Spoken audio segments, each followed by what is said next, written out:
안녕하십니까. 문학과 과학을 사랑하는 사람들 세상 사는 이야기입니다. 오늘 김용현 계엄 목적은 부정선거 실제 파악, 요건은 대통령이 판단할 것이라는 주제로 말씀드릴까 합니다. 2025년 1월 23일 매일경제 김혜진 기자의 기사입니다. 김용현 전 국방부 장관이 23일 서울 종로구 헌법재판소에서 열린 윤석열 대통령 탄핵 심판에 대해서 김용현 전 국방부 장관은 23일 윤 대통령의 12.3 비상계엄 선포 목적이 부정선거에 대한 실제 파악이라고 밝혔습니다. 이 목적이 계엄의 이유가 될 수 있나? 라는 질문에는 대통령이 판단한 것이라고 했습니다. 김 전 장관은 이날 헌법재판소 대심 판정에서 열린 윤 대통령 탄핵심판 4차 변론의 정인으로 출석해서 이같이 밝혔습니다.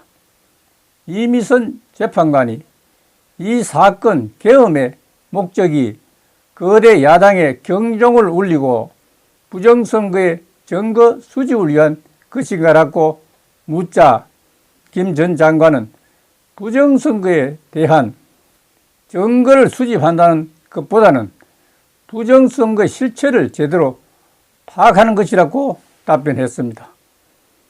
이어 국민에게 부정선거 있었는지 없었는지 파악해서 알리고 없었다면 부정선거는 없으니 걱정하지 말라고 하는 것이라고 덧붙였습니다. 이 재판관이 그런 이유로 비상계엄을 선포할 수 있다고 보는 것인가라고 재차 질문하자 김 전 장관은 비상계엄 요건은 대통령이 판단한 것이라고 하면서 요건에 대한 판단은 대통령의 몫이라고 했습니다. 윤 대통령 측 조대현 변호사는 부정선거 의혹은 대통령이 비상계엄을 선포하게 된 주된 요인이고 이를 해소해서 투명하고 공정한 시스템을 확보하는 게 국민 정서와 헌정 질서를 확보하는 일이라고 발언한 바 있습니다.